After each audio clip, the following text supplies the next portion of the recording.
Good morning from the car again. I'm on my way to Dubai. Track session pending, but I'm late. According to Google Maps, I'm gonna arrive at 6:07, but the track session starts at 6. So I'm road raging at the moment because these cars, they fucking piss me off. Like the traffic all the time. I left my house at 4:55 and I'm in traffic. It's an absolute joke. But what to do? I'm part of it, so can't really complain. Today I'm gonna join the inner fight track session, which is gonna be, I'm not sure actually what the session exactly will be, but usually it's short speed intervals, so trying to hit like VO2 max speeds, but I will probably take it easy or easier because I actually want to do my own threshold intervals after, double session, whatever, easy. Yeah, I don't need a recovery. I can stack the thresholds on top of like VO2 max. No issues at all. No, but I'm gonna see what their session is. I could maybe check on the app. And I might treat this session as more like a warm-up and then do my own intervals after. That's the plan for today. And then I'm gonna stay in Dubai for a bit. I will work from there from a coffee shop. So today is basically a day where I'm pretty much on the go. Gonna have my food on the go. I didn't bring any food.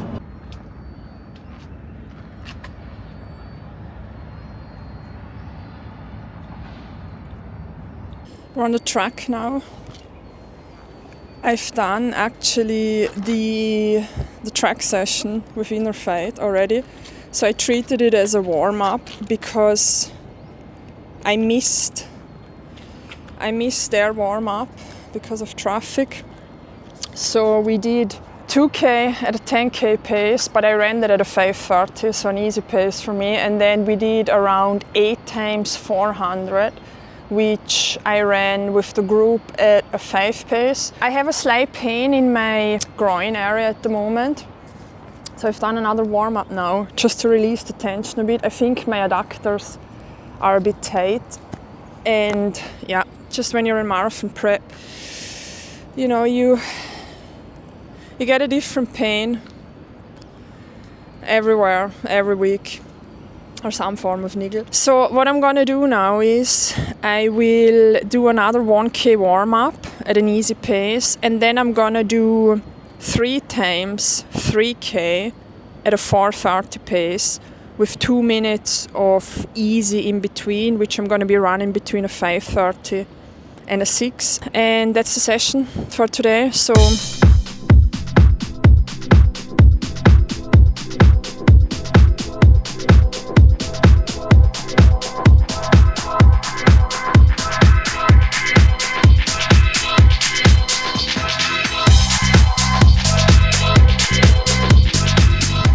a good idea to do the track session first. I'm gonna cool down now for one round.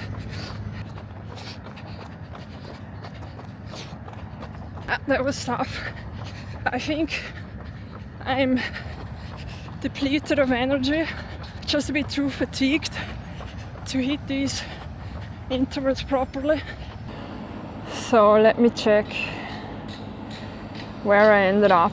Okay, 4:30 in the first 3K, 4:36 in the third 3K, and then 4:38. So that was 11K in total. And then the track session before was also 5.3K. So I actually did 16K in total today. Which is, it's fine, but it's more than what I would usually do on this day. So next week I will probably just do the track session, but do the track session properly, like with speeds. So I do shorter intervals there, and then do my threshold runs separately on Friday, probably. So overall it was still a good session, a decent one I would say. It's still good to sometimes when you're fatigued, whether that's just fatigued legs or generally fatigued, still run, because obviously when you get towards the end of a race, any race really, any event, whether that's a half marathon or full marathon, you will be fatigued. It's good to practice sometimes running under fatigue, but obviously I wouldn't do this all the time because it really eats into your recovery. That's why I usually don't do back-to-back hard runs, because yesterday was my race pace run, which was also quite hard. I would then usually have Tuesday as an easier day.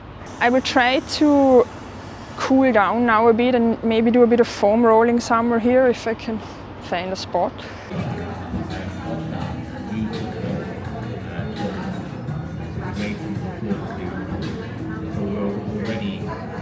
So we've got a bagel with scrambled eggs and bacon,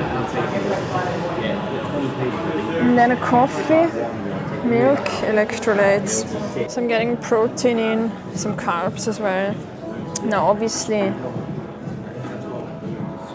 this isn't my usual ideal post-breakfast, a post-training breakfast, but it's pretty decent except for the bacon, which is probably not the best. I don't have a spoon, which is an issue.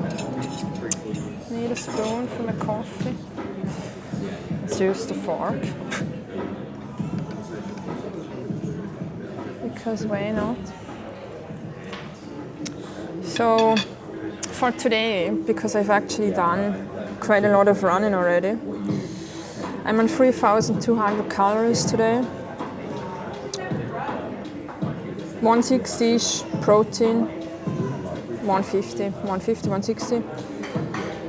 Just under 500 grams of carbs, probably gonna get to 450, and then 70 grams of fats. And then so usually when I eat on the go, for me I don't understand it when people say they can't track the food. When they eat out, you can.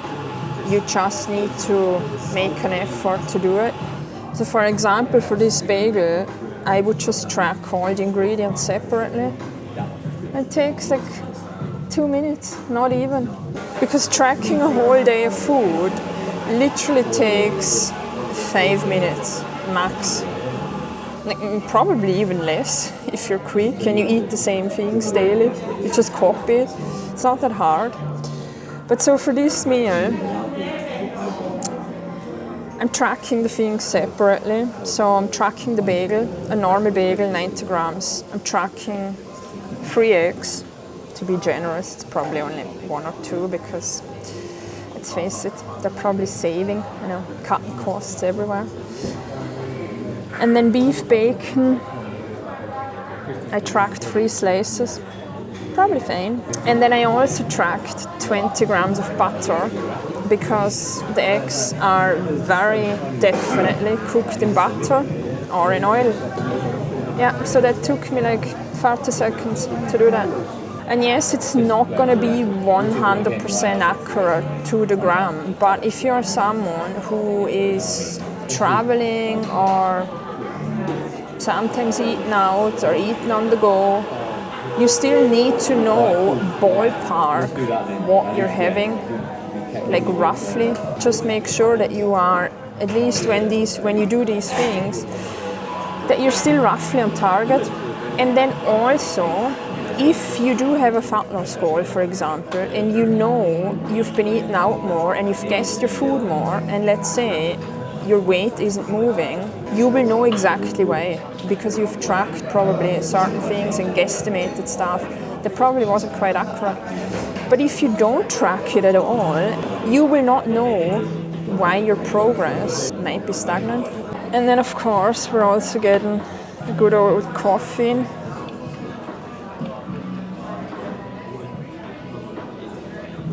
So I've actually gotten an Americano today. Very easy.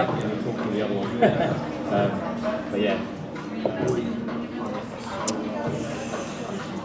Just drink normal coffee.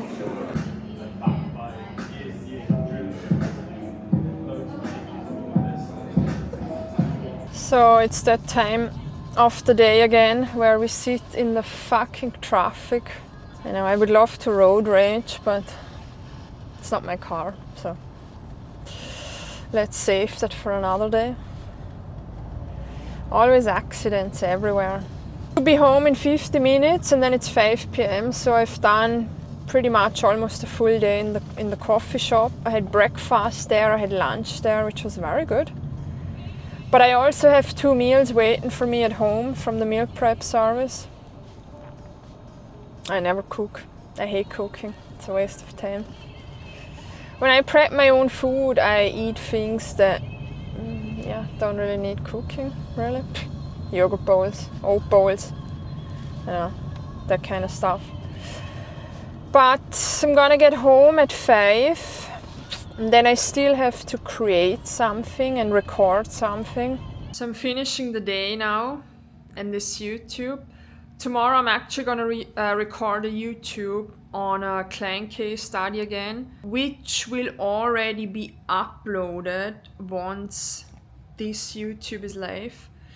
So it's gonna be 2 this week. Nutrition, obviously managed on the go today, which I usually don't do. So I have a meal prep service at the moment, which is very convenient. The goal today with the food was simply to get a higher carb day in again. Almost every day for me at the moment is a high carb day, except for Sunday is moderate. Actually no, Sunday is also a high carb day because I'm carb loading on Sunday for my Monday race pace run. I would probably say Wednesday tomorrow is a lower carb day and also a lower calorie day because I'm just lifting. I think it's amazing to train this early in the morning. Like when you get up, you know, at 5 or 4:30, you train very early. You actually finish by 8. And you already had 2 training sessions done, and then you can just focus on work for the rest of the day. So the only thing that I did after today was I went for a short walk. I usually try to get an additional walk in at night, so I have a step target for run days and non-run days. I posted this a couple of times on my Insta as well, on my story today, so there is a link in my Insta bio, and I've also put this link down here in the description. If you're someone who is already trained and you've been running for probably say a year, I would say this program, it's by the way a free download, is not for complete beginners. It would probably overwhelm you.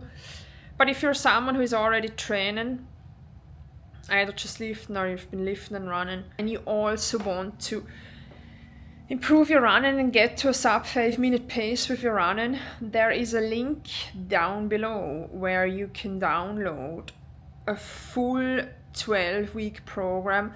This is actually quite detailed and I think it's very good. It also gives you testing sessions so to determine what paces to be running at, lifting program, and there's also a few short video modules in there that run you through stuff with the nutritional side of things, recovery training, and all these different things that are important. So see you in the next one.